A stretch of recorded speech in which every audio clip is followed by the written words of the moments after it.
सो देखो किसी भी घड़ी में क्वेश्चन बनाने चाहें तो बना तो सकते हैं, वो डिजिटल क्लॉक के पर आते नहीं है, क्योंकि डिजिटल क्लॉक में क्वेश्चंस बनाने की बहुत कम वैरायटीज हैं। जैसे आप एंगल के क्वेश्चंस नहीं पूछ सकते, कोइंसाइड के क्वेश्चंस नहीं पूछ सकते, ऑपोजिट के क्वेश्चंस नहीं पूछ सकते, और उसमें फॉल्टी क्लॉक के केसेस भी नहीं बन पाते किसमें, डिजिटल क्लॉक में। इस रीज़न से हम क्या करते हैं, एनालॉग क्लॉक ही पढ़ते हैं। तो ये हो गया हमारा 1 मिनट के अंदर 6 डिग्री का कौन सा गैप, जो 1 मिनट से लेकर दूसरे मिनट के बीच में है, इस गैप को कहते हैं 6 डिग्री का गैप।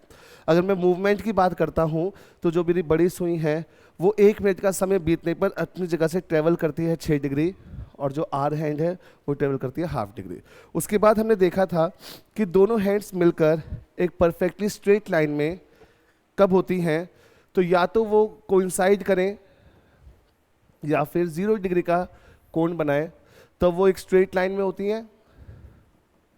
और इसके अलावा बताओ कब होती है स्ट्रेट लाइन में, जब वो ऑपोजिट हो या फिर 180 डिग्री के एंगल पे हो, तो भी वो क्या होती हैं, स्ट्रेट लाइन में होती हैं।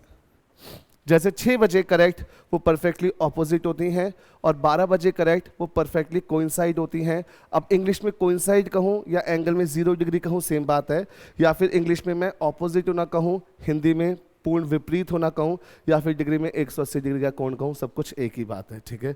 अब यहाँ पे देखो जैसे घड़ी है,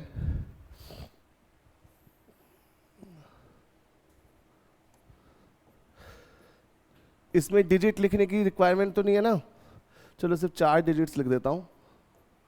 ये है 12, ये है 3, ये है 6 और ये है 9, ठीक है। अभी हमने ये नहीं पढ़ा है कि वो कितने बजे कोइंसाइड होती हैं डिफरेंट टाइमिंग्स पर।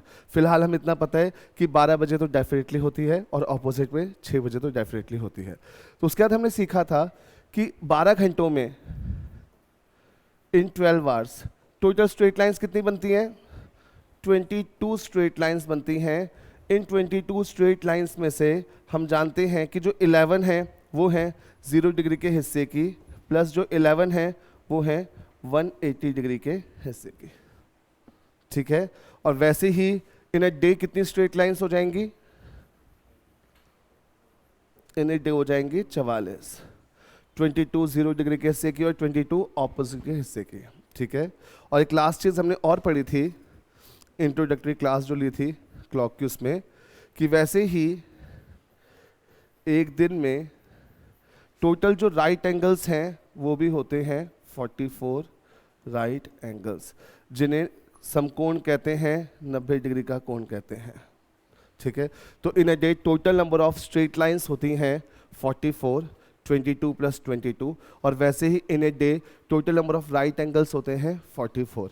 उनका रीज़न मैंने आपको पिछली क्लास में, इंट्रोडक्टरी क्लास में बताया था कि क्यों ये 44 है 48 नहीं है, और क्यों ये 44 है 48 नहीं है, ठीक है। वो आप देख लेंगे पिछला वीडियो तो आपको मिल जाएगा।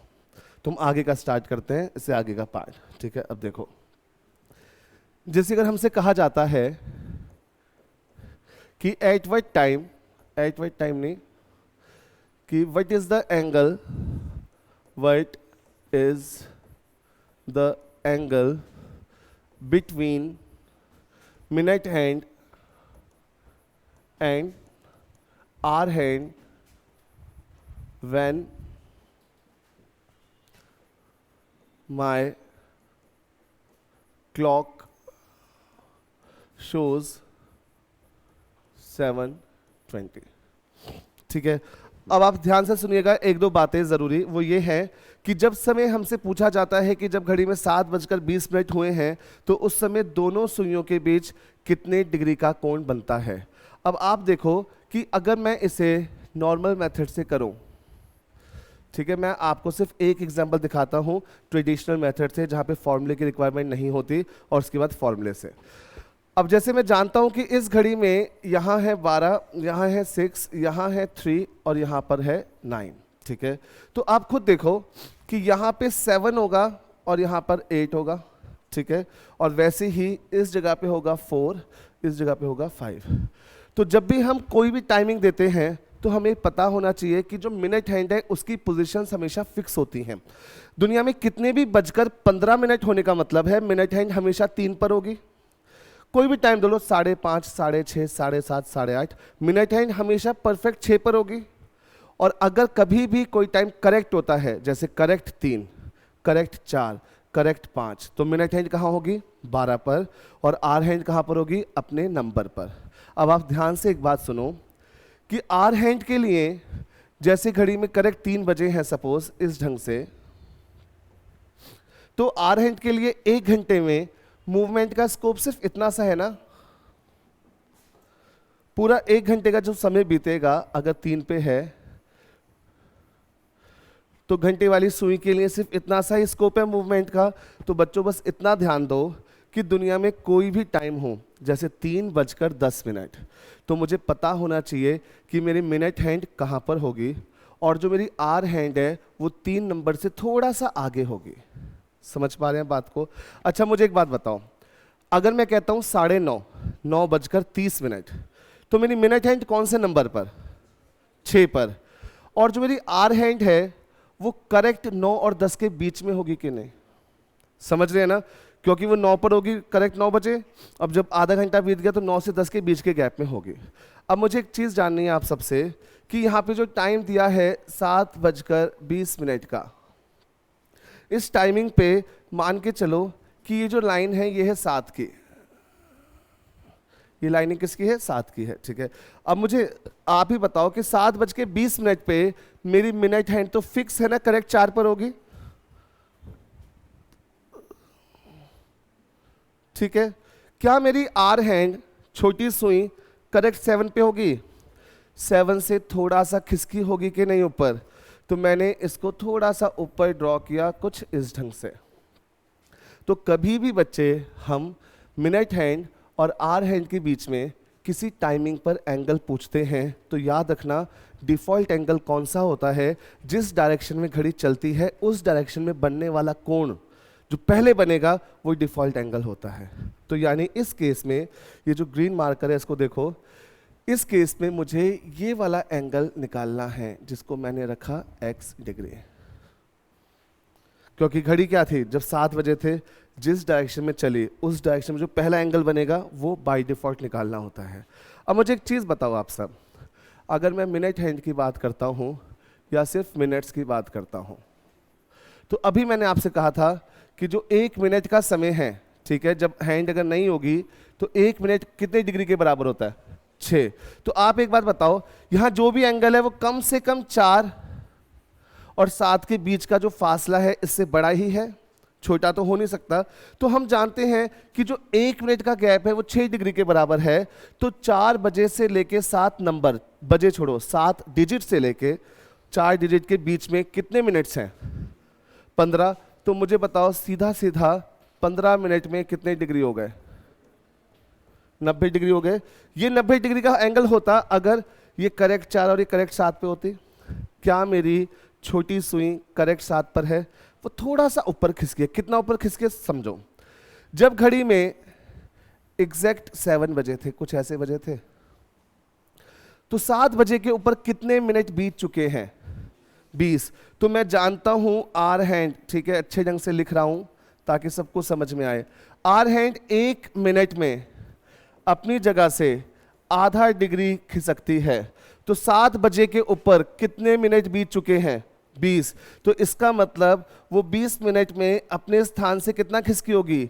हाफ इंटू 20 यानी कि 10 डिग्री। यानी कि जो करेक्ट 90 था उसके ऊपर जो छोटा सा एंगल है वो कितने डिग्री का है? 10। यानी कि आपका 90 प्लस 10 फाइनल आंसर क्या है? 100 डिग्री है। हमें किसी फॉर्मूले की ज़रूरत नहीं है अगर हमारे बेसिक्स क्लियर हैं तो, बट स्टिल हम फॉर्मूला प्रेफर क्यों करते हैं उसका सब लोग रीज़न जाने। जब यहाँ पर मेरी मिनट की सुई आर की सुई से पीछे है, ठीक है, अभी वो पहुँची नहीं है ना 7 तक, तो उस केस में आर हैंड का जो छोटा एंगल है वो मेन एंगल में जोड़ना पड़ता है। पर अगर मेरी मिनट हैंड क्रॉस करके चली जाती है आर हैंड को, जैसे 3:30 बजे मेरी मिनट हैंड 3:15 के पास टकराएगी आर हैंड से और फिर से क्रॉस करके चले जाएगी, उस केस में जो छोटा एंगल है वो हमें सब्ट्रैक्ट करना पड़ता है। तो देखो जब प्रैक्टिस हो जाती है तो उस केस में तो हम अपने बेसिक मेथड से भी कर सकते हैं, ट्रेडिशनल मेथड से। बट फॉर्मूले का बेनिफिट क्या है कि हमें यहाँ पर सोचना नहीं पड़ता कि कौन सी सुई किस नंबर पर थी, किस में जोड़ना है, किस में घटाना है, डायरेक्ट फॉर्मूला यूज़ होता है। फॉर्मूला क्या है, नेक्स्ट स्लाइड पे देखो। हालांकि वो जो बना है वो बना तो बेसिक से ही है।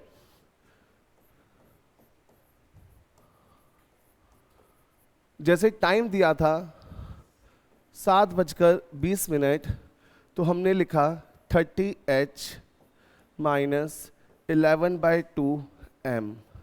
अगर मैं 11/2m माइनस 30h करता हूं तो भी आंसर्स आएंगे, बट फिलहाल हम r को रखते हैं पहले। ठीक है, तो इस केस में हमने क्या किया, हमने r में रखनी है r की वैल्यू, मिनट में रखनी है मिनट की वैल्यू। मैंने 30 में r की वैल्यू रखी 7 माइनस 11/2m, m में रखी मिनट की वैल्यू 20, r की वैल्यू 7, मिनट की वैल्यू 20, ये आ गया 210। इसको हमने कट किया 10 से तो आया 110, तो ये आ गया हमारा आंसर 100 डिग्री। ठीक है, डायरेक्ट आंसर।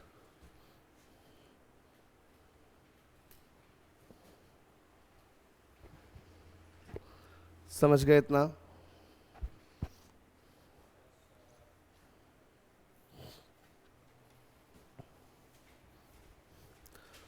अब एक क्वेश्चन करें।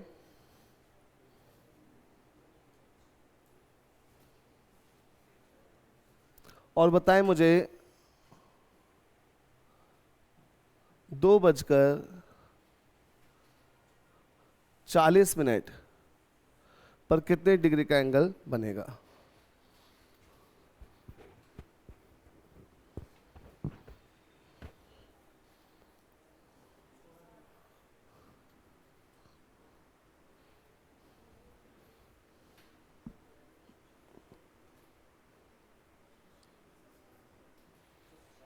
कितना बन रहा है? देखो माइनस में आ रहा होगा ना, माइनस की वैल्यू को अवॉइड कर दो, डिजिट में जो आंसर है वो बताओ। 160 आ रहा है। सॉल्व कराने की रिक्वायरमेंट तो नहीं, सबका 160 आया ना। आपने h की वैल्यू 2 पुट की होगी यहाँ पर और 40 वहाँ पे, तो इसका आंसर वैसे -160 आया होगा, बट इसका वैसे आंसर क्या है 160। देखो अब ना मुझे दो चीज़ें सिखानी हैं, ध्यान से सीखना और समझना। जैसे कि ऑप्शंस हैं, अभी मैंने सवाल पूछा है कि 2:40 पर दोनों सुइयों के बीच में कितने डिग्री का कोण बनता है, कितने डिग्री का एंगल बनता है। मैंने ये नहीं पूछा मेजर एंगल या माइनर एंगल या रिफ्लेक्स एंगल, किसी का कुछ नाम नहीं लिया। उस केस में मैंने विकल्प देखे, एक ऑप्शन लिखा था 140 डिग्री, एक ऑप्शन लिखा था 150 डिग्री, एक ऑप्शन लिखा था 160 डिग्री और एक ऑप्शन लिखा था 170 डिग्री। तो इस पर किस पे टिक करेंगे हम? 160 पे। वैसे ही सपोज सवाल सेम है पर एक ऑप्शन लिखा था 190 डिग्री, एक लिखा था 200 डिग्री, एक लिखा था 210 डिग्री और एक लिखा है 220 डिग्री। किस पे टिक करेंगे? 200 डिग्री पे। बहुत सिंपल सा रीज़न है कि हम सब जानते हैं कि अगर किन्हीं दो लाइन को किसी एक सेंटर से, सुइयां भी क्या लाइन ही तो है ना, किन्हीं दो लाइन को किसी एक सेंटर से कनेक्ट किया जाए तो उसमें दो एंगल बनते हैं, एक बनता है मेजर एंगल और एक बनता है माइनर एंगल, एक बड़ा कोण और एक छोटा कोण। तो जो उन दोनों कोण का जो योग होगा, एडिशन होगा, वो हमेशा कितने डिग्री के बराबर होगा? 360 डिग्री के बराबर। तो x degree plus y degree हमेशा हो गए हमारे कितने डिग्री? 360 डिग्री। तो अब इस केस में आप बताओ, अगर इन दोनों में से कोई भी एक एंगल पता है तो दूसरा एंगल निकल के आ जाएगा। तो यहाँ पर अगर मैं कहता हूँ कि जो x डिग्री है वो मेरा है 160 डिग्री, लाइक इसकी तरह, तो जो y डिग्री है वो कितना बचेगा? 200 डिग्री।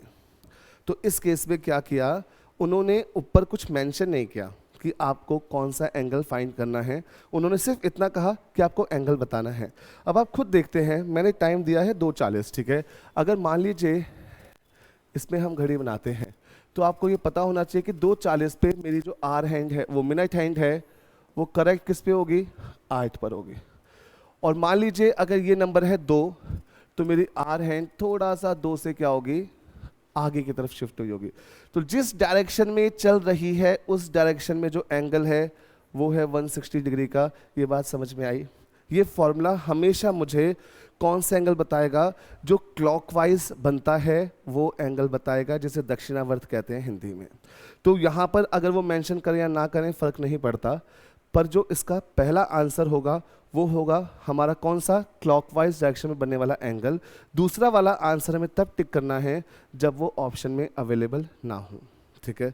बट यहाँ पर बस एक छोटी सी चीज़ और है, वो क्या है देखो। अगर मैं एक सवाल पूछता हूँ, जैसे सपोज मैंने आपसे कहा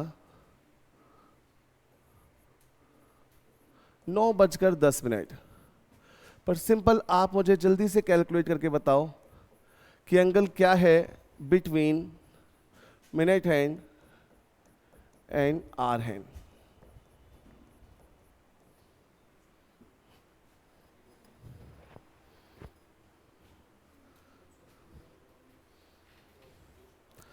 कितना आ रहा है इसका आंसर? 215 डिग्री, ठीक है। अब आप फिर से सुनो ताकि कोई कंफ्यूजन नाम की चीज ना रहे आपके दिमाग में। मैंने अभी पूछा है कि 9:10 पर दोनों हैंड्स के बीच में कितने डिग्री का एंगल बनता है। आपने फॉर्मूले में वैल्यू पुट की और आपका आंसर है 215 डिग्री। यहाँ पर क्या कुछ मेंशन है, मेजर माइनर रिफ्लेक्स ऐसा कुछ मेंशन है? नहीं। तो इसका सबसे पहला प्राइमरी आंसर क्या है? 215। तो अगर ऑप्शन में 215 है तो बस उसी पे टिक करना है बिना किसी डाउट के। पर अगर ऑप्शन में 215 नहीं है तो किस पे टिक करना है? 145 पे। बस ध्यान रखना कि जब भी अगर वो हमसे रिफ्लेक्स एंगल पूछते हैं,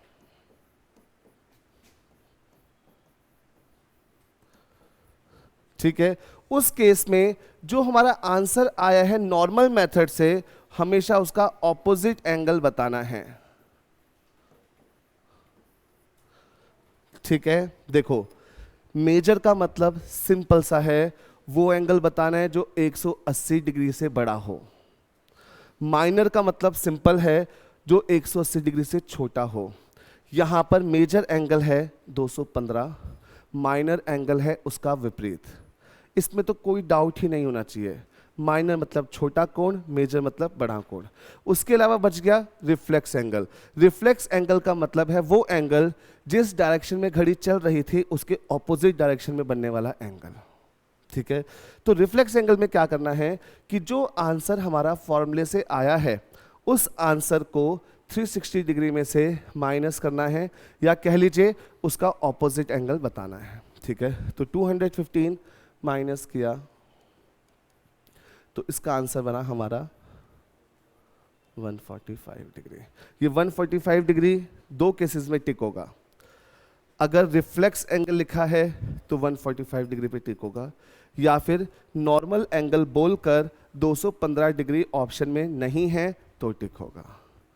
कोई भी डाउट या कंफ्यूजन है तो बताओ। बिल्कुल क्रिस्टल क्लियर है हर चीज़।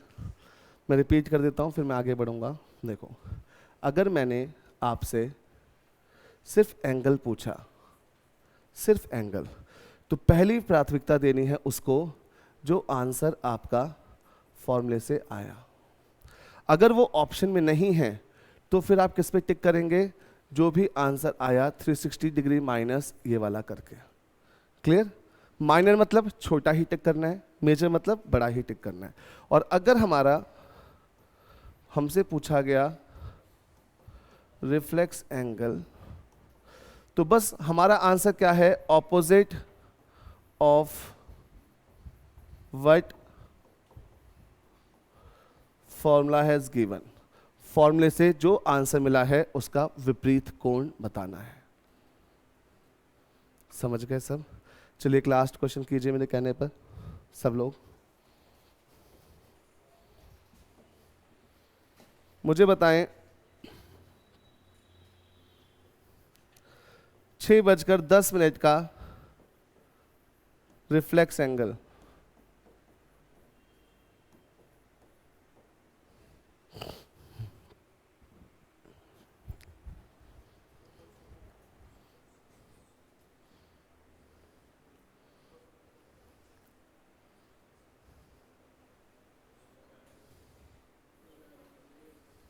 कितना आ रहा है? 200।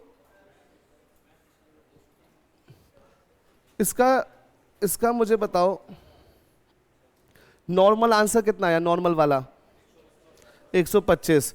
तो रिफ्लेक्स एंगल क्या बना? 360 माइनस 125। तो आंसर कितना आया? यही आया ना। और अगर रिफ्लेक्स ना पूछता तो किस पे टिक करते? सिर्फ एंगल पूछता तो 125 पे। इसमें तो कोई डाउट नहीं होना चाहिए। इसमें बस एक लास्ट चीज देखो कि अगर हमें कोई ऐसा टाइम मिलता है, कोई ऐसा टाइम मिलता है विच मेंटेन्स रेशियो ऑफ 1:5। अगर मान लीजिए मुझे इत्तेफाक से कोई ऐसा टाइम मिल जाए एग्जाम में जिसका रेशो 1:5 हो, जो 1:5 के दर में हो, जैसे 1:05 है, 2:10, 3:15, 4:20, ये सारे के सारे टाइम है ना 1:5 के रेशो में। 5:25, 6:30, 7:35, 8:40, 9:45, 10:50 और लास्ट क्या बचा? उसके बाद तो हो जाएगा करेक्ट 12। ठीक है, तो उस टाइमिंग पर क्या करना है? सिर्फ मिनट्स का हाफ कर देना है एंगल पता करने के लिए। फॉर्मूले में वैल्यू पुटअप करने की भी जरूरत नहीं है। अगर आपके पास कभी भी लाइफ में इत्तेफाक से ऐसा कोई टाइम आता है जो 1:5 के रेशो में है, तो उस केस में क्या करना है? Just do half of the minutes. इनमें से कोई भी टाइम हो, आपको क्या करना है? हाफ ऑफ द मिनट्स और आपका आंसर रेडी। जैसे 7:35, 35 का हाफ कितना होता है? 17.5 होता है। याद रखना, आपको क्लॉक चैप्टर में मिक्स्ड फ्रैक्शन की फॉर्म में आंसर्स मिलेंगे, ना ही प्रॉपर फ्रैक्शन, ना ही डेसिमल। तो ये आपको मिलेगा आंसर ऐसे ऑप्शन में 17.5 डिग्री। ठीक है, अच्छा अब बताओ मुझे क्या है 9:45 का आंसर? 22.5 डिग्री। वैसे ही 11:55 का 27.5 डिग्री। समझ में आया? देखो, अच्छी बात यह है कि वो जो फॉर्मूला है उसमें कोई एक्सेप्शनल केसेस भी नहीं है, अपवाद भी नहीं है। ठीक है, यहाँ पर हमारे क्या है, ये एक एडिशनल छोटा सा एड ऑन है कि अगर ऐसा कोई टाइम आया 1:5 के रेशो का, तो उसमें तो मिनट्स का हाफ कर देंगे, और अगर ऐसा कोई टाइम नहीं आया तो फॉर्मूले में वैल्यू पुट करेंगे। एंगल पूछा है तो जो आपका आंसर है उस पर टिक करेंगे। रिफ्लेक्स पूछा है तो उसका ऑपोजिट टिक करेंगे। क्लियर यहाँ तक सब कुछ अच्छे से? ठीक है, तो देखो हमारा जो नेक्स्ट पार्ट है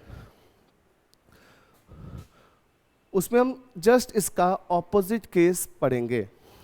जैसे अभी हमने पढ़ा कि अगर हमारे पास टाइम गिवन है और एंगल फाइंड आउट करना है तो कैसे करेंगे। अब हम इसका ऑपोजिट पढ़ेंगे कि एंगल गिवन है और एक रेंज बताकर एग्जैक्ट पॉइंट ऑफ टाइम पूछा है तो कैसे करेंगे। ठीक है, देखो जैसे मान लीजिए सबसे पहला केस पढ़ा हमने, केस 1, जिसका नाम रखा 0 डिग्री या फिर कोइंसाइड होना। ठीक है, तो अगर इसकी लैंग्वेज लिखते हैं तो इसका क्वेश्चन कुछ इस ढंग से आता है कि at what time between, range they the, suppose at what time between 4 to 5 both hands of a clock coincides, या फिर both hands of a clock makes an angle of 0 degree. ठीक है, इस वीक में थोड़ा ज़्यादा बिजी था, इस वजह से स्लाइड्स बनवाने का टाइम नहीं मिला। नेक्स्ट टाइम से मोस्ट प्रोबेबली मैं इतना टाइम निकाल लूँगा कि स्लाइड्स बनवा पाऊँ। ठीक है, देखो हिंदी में सुनो। मैंने पूछा कि 4 से 5 बजे के बीच किस समय दोनों सुइयां संपाती यानी कोइंसाइड होती हैं, या फिर किस समय दोनों सुइयां 0 डिग्री का कोण बनाती हैं। याद रखना, कोइंसाइड होना और 0 डिग्री होना सेम बात है। जैसे सिनोनिम्स होते हैं, पर्यायवाची होते हैं, वैसे ये दोनों पर्यायवाची हैं। तो इस केस में सवाल समझ गए ना? अभी तक क्या था कि हमें एंगल पता करना था, अब एंगल पहले से गिवन है। तो एक तरीका तो है बहुत सिंपल फॉर्मूला यूज करके। जैसे मेरे पास फॉर्मूला क्या होता था कि अगर कोई टाइम मिलता था तो मैं क्या करता था, 30h माइनस 11/2m इसमें वैल्यू पुट करता था। इस केस में मुझे इस फॉर्मूले का पहले से ही आउटपुट पता है, 0 डिग्री है, और मैं जानता हूँ 4 से 5 की रेंज में जो भी टाइम होगा वो 4 बजकर कुछ मिनट होगा। सीधी बात है। तो 4 बजकर कुछ मिनट में h की वैल्यू भी मेरे पास है, कितनी, 4। तो मैं h की वैल्यू 4 पुट करूंगा तो m निकल जाएगा, तो टाइम बच जाएगा 4 बजकर जो m की वैल्यू आई वो। पर इसमें थोड़ा सा टाइम लग सकता है, जैसे यहाँ पे एंगल हो जाए 120 डिग्री, 100 डिग्री, तो कैलकुलेशन थोड़ी सी ज़्यादा हो सकती है। तो हम कैसे करेंगे, ध्यान से सुनो। इसके इस्तेमाल से हो जाएगा पर हम इसका यूज़ करेंगे नहीं। आप बस एक चीज़ बताओगे मुझे कि मैं कोई टाइम बोलूँगा आपसे, आप बताना उस टाइमिंग पर दोनों हैंड्स के बीच में कितने मिनट्स का गैप होता है। जैसे देखो प्रीवियस कोई भी घड़ी, जैसे ये है, जैसे इस घड़ी में मान लीजिए करेक्ट बज रहे हैं 3, घड़ी बनी हुई है आपके सामने, अज्यूम करो करेक्ट बज रहे हैं 3, मेरी मिनट हैंड 12 पर है और आर हैंड 3 पर है। दोनों हैंड्स के बीच में कितने मिनट्स का गैप है बताओ? 15 मिनट का गैप है। हर एक नंबर में 5 मिनट का गैप होता है, तभी तो 12 नंबर तक 5 5 5 60 हो जाते हैं पूरे। वैसे ही 1 से लेकर 2 के बीच में फिर से 5 मिनट का गैप होता है ना? तो 2 पर क्या हो गया, 2 5 मिनट के गैप, 3 पर क्या हो गया, 5 5 5। इस रीज़न से कभी भी अगर मैं आपसे कोई भी टाइम बोलता हूँ और मैं पूछता हूँ कि 4 बजे दोनों हैंड्स के बीच में कितने मिनट का गैप, तो यानी 4:05 20 मिनट्स का gap between minute hand and hour hand. जब कितने बजते हैं, 4। वैसे ही मुझे बताओ जब घड़ी में 9 बजेंगे तो दोनों हैंड्स के बीच में कितने मिनट का गैप होगा? 9 × 5 45 मिनट का गैप। इसमें कोई दिक्कत, कोई परेशानी नहीं। देखो हमसे पूछा गया कि 4 से 5 के बीच में किस समय दोनों सुइयां परफेक्टली कोइंसाइड होती हैं या 0 डिग्री।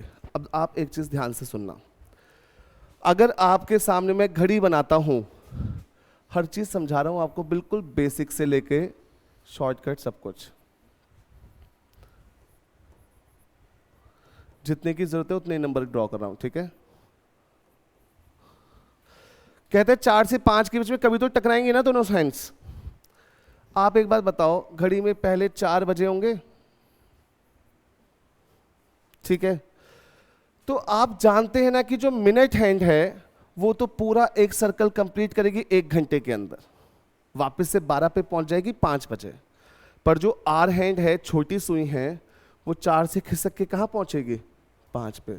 तो आप सब एक चीज़ जानते हैं, वो भी 100% श्योरिटी से, कि मेरे पास आर हैंड के लिए 1 घंटे में सिर्फ इतना ही डिस्टेंस है ट्रेवल करने को। तो जो भी टाइम होगा इनके टकराने का वो इसी जोन में होगा कि नहीं, ठीक है?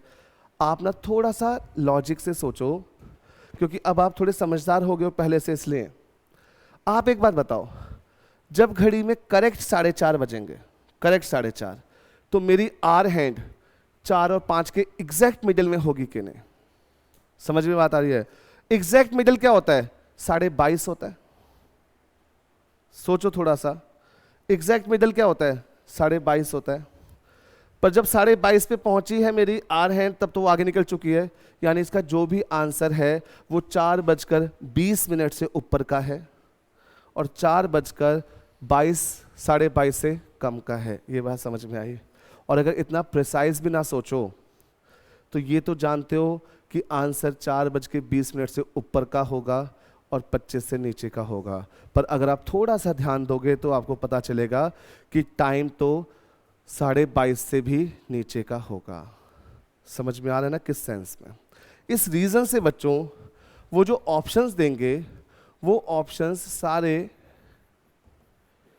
4:20 से ऊपर के होंगे और 4:25 से कम के होंगे, क्योंकि उन्हें पता है कि अगर बच्चे ने थोड़ा सा भी दिमाग लड़ाया तो बच्चा रिजेक्शन मेथड से इसको परफॉर्म कर देगा। मान लीजिए एक ऑप्शन उन्होंने दिया 20 से छोटा, 2 दिए 25 से बड़े, तो बच्चे को ये पता है कि करेक्ट आंसर ऐसी तैसी कराने गया, ये 3 तो पक्का गलत है। इस रीज़न से ऑप्शंस क्या होंगे, हमेशा क्लोज होंगे, ताकि कोई बच्चा अप्रॉक्सीमेशन से एटलीस्ट उसे ना परफॉर्म कर पाए। और अगर आप थोड़ा ज़्यादा सोचते तो आपको पता चलता कि हर वो ऑप्शन जो 22.5 से बड़ा है वो भी गलत है। ठीक है, अब देखो हम कैसे करेंगे। हमें टाइम रेंज दी है 4 से 5 के बीच रेंज दी जाती है इस टाइप के क्वेश्चन में हमेशा।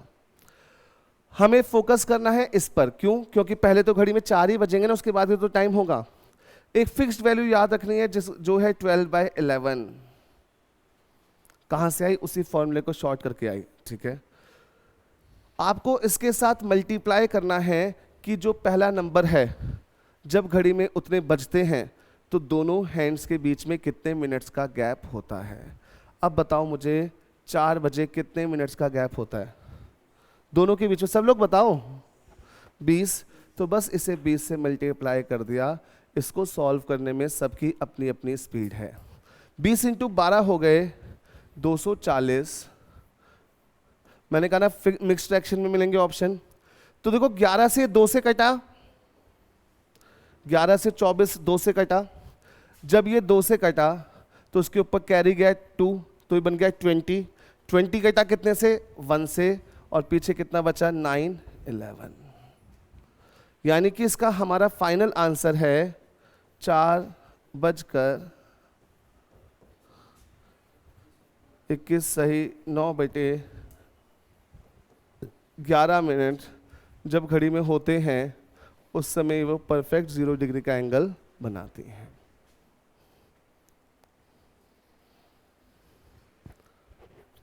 आई बात समझ में? कुछ लिख भी लो हल्का फुल्का।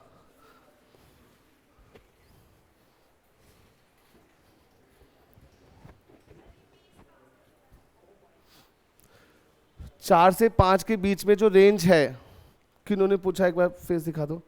जैसे 4 to 5 जो रेंज है उस पर घड़ी में पहले 4 बजेंगे, तो हमें ने देखा कि जब घड़ी में 4 बजते हैं तो दोनों हैंड्स के बीच में गैप कितने मिनट्स का है? 20 मिनट्स का है। तो जो इस नंबर पर दोनों हैंड्स के बीच का गैप है उसे रखना है यहां। जैसे हमें टाइम रेंज मिली है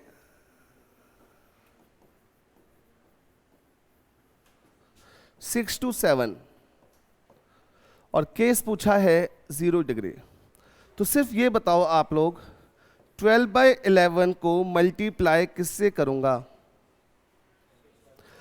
पहला टाइम क्या है?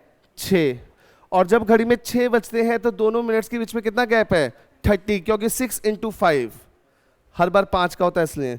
तो मैंने इसे 30 से किया, इसको सॉल्व किया,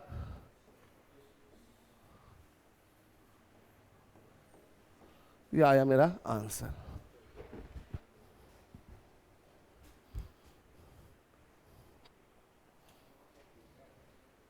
समझे? देखो आप सबको एक बात बताना चाहूंगा कि इसका आंसर मिक्स फ्रैक्शन में क्यों लिख के छोड़ दिया जाता है। जैसे पाई की वैल्यू कोई पर्सन एग्जैक्ट कैलकुलेट नहीं कर पाया तो 22/7 लिख के छोड़ दी गई। ठीक है, 1-2 साइंटिस्ट ने कोशिश की, कई 50, 60, 70, 80 डेसिमल तक कैलकुलेट किया, फिर उन्हें पता चल गया नहीं हो पाएगा। वैसे अगर आप इसे कैलकुलेट करोगे तो 9/11 जो मिनट है उसको सेकंड्स में चेंज करोगे तो इंटू 60 करोगे तो ये बन जाएगा, जो भी आपका बनेगा वो जो सेकंड आएगा वो भी परफेक्ट नहीं कटेगा, फिर उसके बाद फिर से जाएगा मिनी सेकंड में, वो मिनी सेकंड भी परफेक्ट नहीं कटेगा। इसका आंसर ऐसे जाएगा कि इतने बजकर 21 मिनट, इतने सेकंड, इतने मिनी सेकंड, इतने माइक्रो सेकंड, इतने नैनो सेकंड, ऐसे चलता ही चला जाएगा। ठीक है, इस रीज़न से इसे कोई भी पर्सन परफेक्ट आंसर नहीं बता सकता, इसलिए इसे मिक्स्ड फ्रैक्शन में लिखकर छोड़ दिया जाता है। ये 12/11 इसी की मदद से आया है, आपको इसे सिर्फ याद रखना है, क्योंकि ये कहाँ से आया इसका भी एक्सप्लेनेशन है, पर चक्कर है ना किसके एक्सप्लेनेशन से हमें करना नहीं है, याद रखना है बस ये। ठीक है, एक क्वेश्चन और कर दो सब लोग, फटाफट से बताओगे किस समय 10 से 11 के बीच में 0 डिग्री का एंगल बनता है।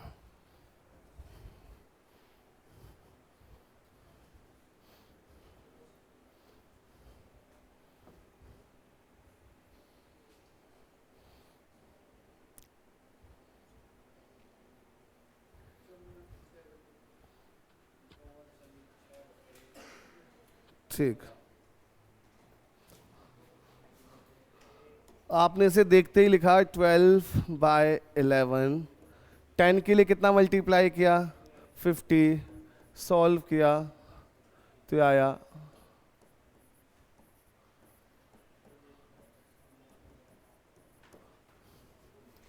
क्लियर है सबको इतना? ठीक है, आगे बढ़ते हैं हम फिर थोड़ा सा।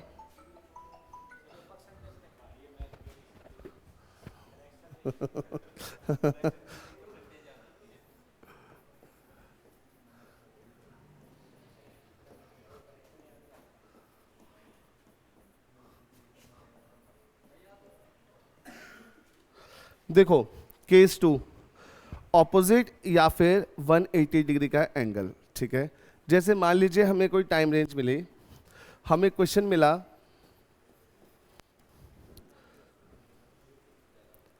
कि 9 से 10 के बीच में 180 डिग्री का एंगल या दोनों हैंड्स ऑपोजिट कब होती हैं, टाइम बताओ।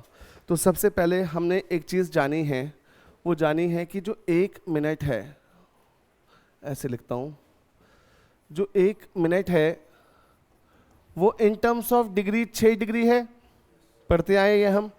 तो वैसे ही जो 1 डिग्री है वो in terms of minute 1/6 minute है। तो इतना तो आप समझ गए होंगे ना सारे बच्चों कि अगर मिनट को डिग्री में बदलना है तो 6 से मल्टीप्लाई करना है, और डिग्री को मिनट में बदलना है तो 6 से डिवाइड करना है। अगर मैं जो भी बोलूं, जैसे मैंने कहा 60 degree equal to how many minutes, तो 60/6 10 मिनट। या फिर मैंने कहा 15 मिनट कितने डिग्री, तो 15 × 6 90 डिग्री। ठीक है, अब मुझे एक चीज़ बताओ, यहाँ पर मान लो सपोज 0 डिग्री निकालना होता तो कुछ नहीं करना था, क्या करना था, सिर्फ 12/11 को किससे मल्टीप्लाई करना था, 45 से। उसको मैं सॉल्व करता तो मेरा आंसर बनता ये। ठीक है, पर फिलहाल क्वेश्चन है किसका, 180 डिग्री का। 180 डिग्री में मैंने कहा ना ये तो यहीं पे रहेगा, फिक्स्ड है बिल्कुल, और आपको जितने भी मिनट्स चाहिए कोइंसाइड के वो भी होंगे ही। फर्क इतना है कि अगर वो कोइंसाइड का क्वेश्चन है, 0 का क्वेश्चन है, तो वो यहीं पे एंड हो जाता है, और अगर वो इस दुनिया में 0 डिग्री के अलावा जो भी वैल्यू है तो वो 0 नहीं होगी, कुछ ना कुछ नंबर होगी। तो आपको उस डिग्री को मिनट में चेंज करना है। ये कौन सा डिग्री है, 180। तो 180 डिग्री को जब आप मिनट में चेंज करोगे तो ये कितने डिग्री आएगा, वो कितने मिनट्स आएगा, 30 मिनट आएगा। तो बस ये जो वैल्यू है इसमें से 30 माइनस या प्लस, क्योंकि आप इस बात को समझो, ठीक है, लमसम में समझो, अगर 2 हैंड्स कोइंसाइड कर रखी हैं तो ऐसे होंगी कहीं पर भी। उस केस में अगर ये यहां तक ही रह जाता तो जो भी आंसर आता वो इस पोजीशन का आता कि नहीं आता। इसमें से अगर मैं 30 घटा दूं तो भी ऑपोजिट हो जाएगी, इसमें से अगर मैं 30 जोड़ दूं तो भी ऑपोजिट हो जाएगी, इसलिए -30 या +30। अब अच्छी बात ये है ना बच्चों, यहाँ फिलहाल इसमें अच्छी बात ये है कि 1 घंटे में 180 डिग्री का एंगल सिर्फ एक ही बार बन सकता है, सिर्फ एक बार। तो यानी कि जो भी यहाँ पे आपका नंबर आएगा, जो भी यहाँ पे नंबर आएगा, उसमें से या तो 30 सिर्फ प्लस ही हो पाएगा या सिर्फ माइनस ही हो पाएगा, ठीक है। अब यहाँ पे अगर मैं प्लस करता हूँ तो ये 75 बन जाएगा। तो 9:75 ऐसा तो कोई समय है नहीं, इसलिए हम क्या करेंगे, माइनस करेंगे। तो 30 माइनस किया तो ये बचा 12/11 इंटू 15, सॉल्व किया 16:4/11।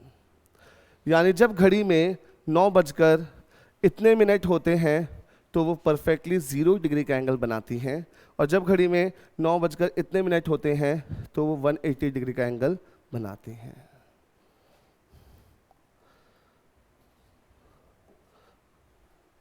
समझे? अगर यहां पे टाइम होता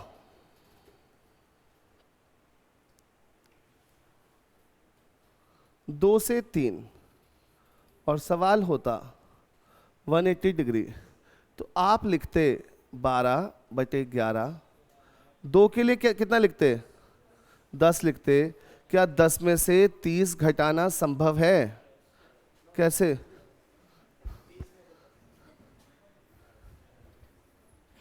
इसलिए क्या होगा इस बार, सिर्फ इसको सॉल्व करोगे तो हमारा आंसर आएगा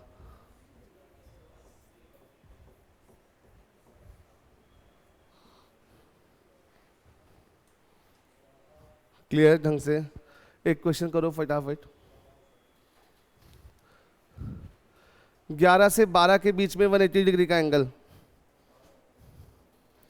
11 से 12 के बीच में 180 डिग्री का एंगल।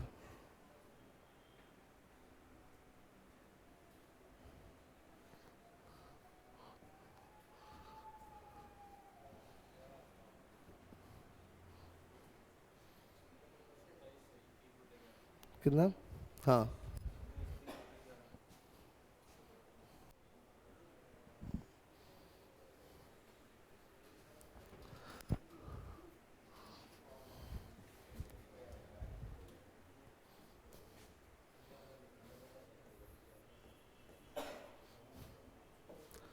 आंसर आ गया।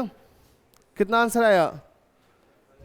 27 सही, 3/11 ये आया होगा, सबका करेक्ट है। अब मुझे ये जानना है, यहाँ पे आप जितने बच्चे बैठे हैं या फिर जो वीडियो भी देख रहे हैं, कमेंट सेक्शन में कर लें कमेंट कि क्या इस मोमेंट तक 180 डिग्री या 0 डिग्री में कोई डाउट है तो बताओ, ठीक है। अब देखो, अगर इसके अलावा जो डिग्री बनते हैं उसमें सीखने समझने के लिए बहुत कुछ है। अगर आप मुझसे पूछेंगे तो ऑब्वियसली मैं आपको बता दूंगा, बट हमें ना अब लिमिटेड पढ़ाई करनी है। लिमिटेड पढ़ाई क्यों करनी है? एक तो क्लॉक बहुत ज़्यादा पूछा नहीं जा रहा, ठीक है, और दूसरा पूछा जाएगा तो उसमें भी डेप्थ में जाके डिफरेंट एक्सेप्शनल केसेस नहीं पूछेंगे। तो मैं अभी आपको जितना पढ़ाऊंगा आपके एग्जाम के लिए उतना सफिशिएंट होगा। एग्जिस्ट उससे ज़्यादा करता है पर सफिशिएंट उतना होगा, ठीक है। अब सुनो ध्यान से, जैसे देखो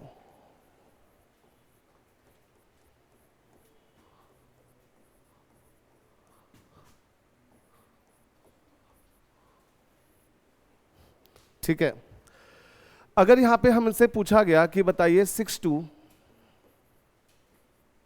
7 के बीच में, मान लीजिए पहला केस पूछा गया 0 डिग्री, दूसरा केस पूछा गया 180 डिग्री, और मान लीजिए तीसरा केस पूछा गया 90 डिग्री।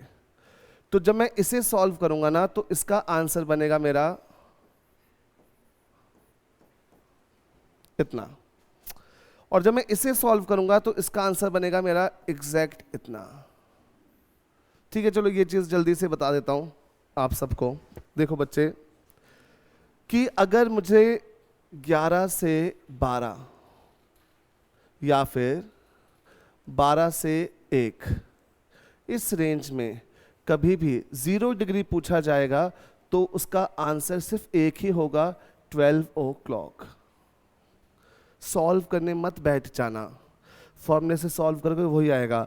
आप पिछला वीडियो देखना अभी जाके लाइब्रेरी में, उसमें मैंने आपको बताया था कि 0 डिग्री के जो एंगल हैं कोइंसाइड वाले हैं वो 1 घंटे में एक बार होता है, पर 12 घंटों में सिर्फ 11 बार होता है। क्यों? क्योंकि 11 से 1 के बीच में वो बस एक ही बार कोइंसाइड होती है, करेक्ट 12 बजे। जब वो कोइंसाइड ही एक बार होती हैं, ठीक है, वीडियो देख लेना पक्का, इसलिए 11 से 1 के बीच में कुछ नहीं करना, उसका सिर्फ एक ही आंसर है कोइंसाइड का 0 डिग्री। और वैसे ही बच्चों 5 से लेकर 6 हो या फिर 6 से लेकर 7 हो, उसमें कभी भी अगर 180 डिग्री पूछा जाता है तो उसका आंसर सिर्फ एक है, दैट इज 6 o'clock। क्योंकि 5 से 7 के बीच में दोनों हैंड्स परफेक्टली ऑपोजिट सिर्फ और सिर्फ एक ही बार होती हैं, और वो है करेक्ट 6 बजे। इस रीज़न से ये रेंज ऑपोजिट के लिए नहीं पूछी जाती और ये रेंज कोइंसाइड के लिए नहीं पूछी जाती, क्योंकि उन्हें भी पता है कि बच्चे तैयारी कर रहे हैं तो इतना तो उन्होंने पढ़ा ही होगा। उसके अलावा जितने भी केसेस बचे आपको पता है सॉल्व कैसे करना है। तो 180 डिग्री इस रेंज में क्या हो गया? 6 बजे। 0 डिग्री हो गया, ठीक है। अब देखो 90 डिग्री, ध्यान से देखना। अब मैंने यहाँ पे लिखा 12/11। 6 के लिए कितने मिनट लिखा? 30 मिनट, ठीक है। अब मुझे बताइए कि जब मेरा 1 डिग्री 1/6 मिनट के बराबर होता है हमेशा, तो मेरा 90 डिग्री 90/6 कितने मिनट के बराबर होगा? 15 मिनट के बराबर होगा। इसका मतलब जो काम 180 डिग्री में -30 + 30 के साथ किया था, वो काम किसके साथ करूंगा यहाँ पे? बस इसके साथ करूंगा। अब मुझे बस इतना बताओ, क्या 30 में से -15 करना पॉसिबल है? यस।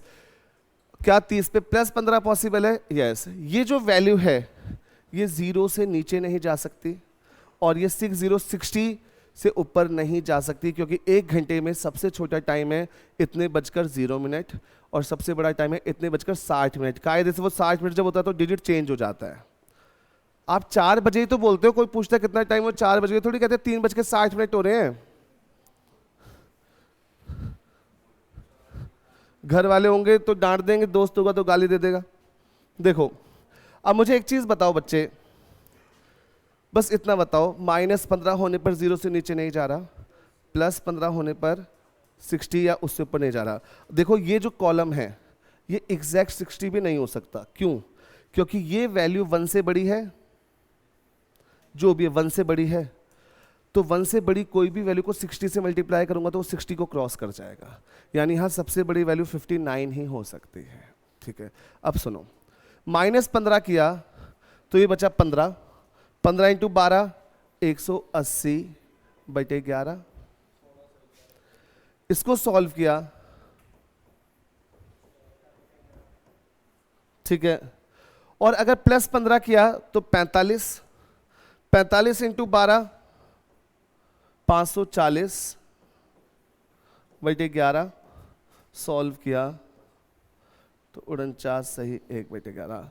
इसलिए इसके हैं 2 आंसर, या तो इसका आंसर है ऊपर वाला आंसर है इन दोनों सुइयों के टकराने से पहले का 90 डिग्री, और नीचे वाला आंसर है इन दोनों सुइयों के टकराने के बाद का 90 डिग्री, ठीक है। ऑप्शन में हो सकता है इनमें से कोई एक हो। अगर ऑप्शन सारे 30 से छोटे हैं तो समझ जाना माइनस वाला केस निकालना है, सारे ऑप्शन 30 से बड़े हैं तो समझ जाना प्लस वाला ऑप्शन निकालना है, या ये दोनों के दोनों एक ही ऑप्शन में हो सकते हैं, और के साथ या एंड के साथ। समझे इतना? देखो अब यहाँ पे कई केसेस हैं जो थोड़े से ट्रिकी हैं, परेशान करने वाले हैं। मैं अभी ना फिलहाल इस वीडियो में नंबर नहीं बनाना चाहता अपने कि देखो ये केस कहीं कोई नहीं पढ़ा रहा, मैं सिखा दूंगा आपको जब फ्री टाइम होगा।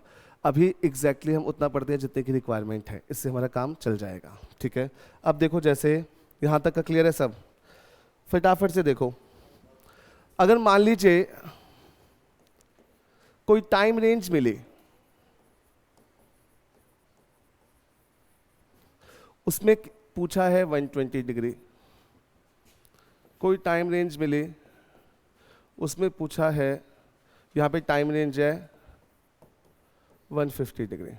वो अब सपोज यहाँ पे टाइम रेंज थी मेरी, मान के चलो 5 से 6, यहाँ पे टाइम लिमिट मान के चलो 3 से 4। तो अब एक बात बताओ आप सब मुझे कि 5 से 6 के लिए 12/11 और 5 के लिए कितना 25। ये जो है 120 मिनट ये मिनट्स में किसके बराबर है? तो मुझे बताओ इसमें माइनस और प्लस 20 दोनों करने पॉसिबल है, तो दोनों आंसर निकल सकते हैं।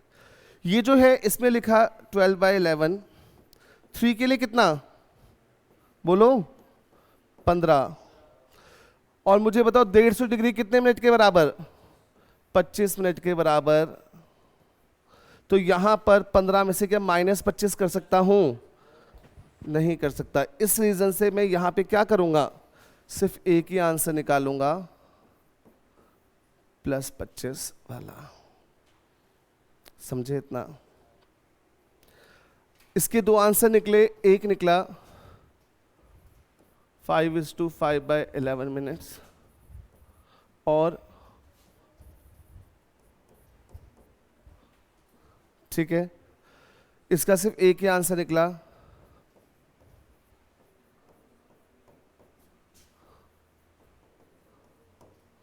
इतना।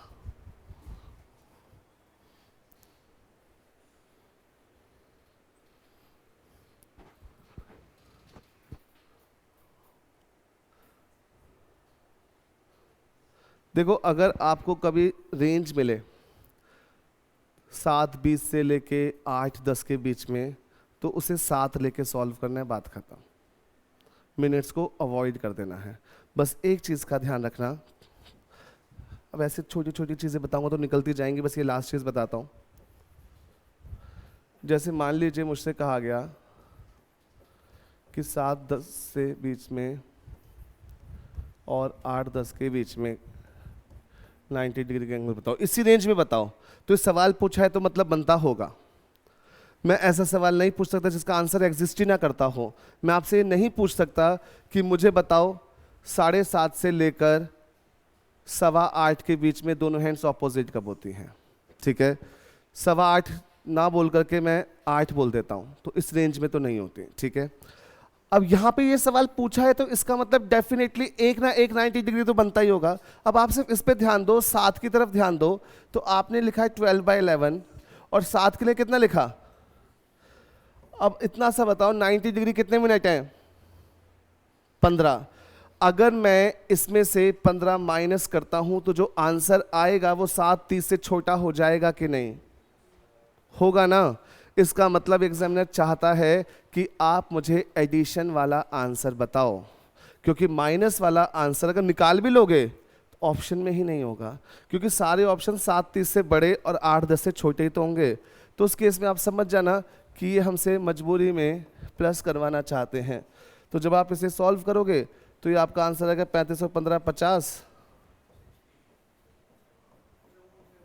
अब ये तो ये जो आंसर है ये अपनी रेंज में खुद ब खुद फॉल किया कि नहीं? तो बस आपको कुछ नहीं करना, आप सिर्फ और सिर्फ इतना याद रखो कि कभी भी आपके पास कोई भी ऐसा टाइम आता है 7:15 से 8:30, ऐसा कोई भी टाइम आता है, तो बस आप 8 लेके सॉल्व करो, ऑटोमेटिकली उसका आंसर अपनी रेंज में फॉल करेगा। ठीक है, अब इस पूरे कंसेप्ट को हम नटशेल में कंक्लूड करते हैं। कैसे सुनना, जैसे मान लीजिए हमें कोई भी रेंज दी जाए, कोई भी रेंज दी जाए, ठीक है, जैसे सपोज कोई भी रेंज, मतलब मैं अपनी मर्जी से लिख रहा हूं कोई भी रेंडम रेंज 8 से 9। इसमें मुझे ये नहीं पता कि मेरा क्वेश्चन क्या है, पर मुझे इतना पता है कि मेरा आधा आंसर ये है। समझे ना आप इस बात को? मेरे पास क्वेश्चन नहीं है पर हाफ आंसर रेडी है। अब एक बात बताओ, यहां पर वो 0 डिग्री पूछते हैं कोई दिक्कत नहीं, 180 डिग्री पूछते हैं, इनमें कोई दिक्कत नहीं। अब यहां पे वो दुनिया का कोई भी डिग्री पूछते हैं, तो अगर वो इस रेंज में से माइनस और प्लस दोनों होता है तो यानी इसके दो आंसर आपको निकालने हैं, और अगर वो उनमें से कोई एक ही हो पाता है तो आपको सिर्फ कोई एक ही आंसर निकालना है। जैसे कि यहाँ पर सपोज अगर उन्होंने 150 डिग्री पूछ लिया, तो 150 डिग्री कितना होता है 25 मिनट, तो बस आप 25 मिनट के लिए क्या करोगे, माइनस करोगे, क्योंकि प्लस नहीं कर सकते। और अगर यहीं पे 60 डिग्री पूछ लिया तो 60 डिग्री होता है 10 मिनट, तो 10 मिनट तो माइनस भी हो सकते हैं प्लस भी हो सकते हैं। देख लेना ऑप्शन में कौन सा वाला गिवन है। जितना पढ़ाया समझ में आया ढंग से, तो बस आज इतना ही पढ़ेंगे इस क्लास में, फिर पढ़ेंगे कुछ और नेक्स्ट क्लास में, ठीक है।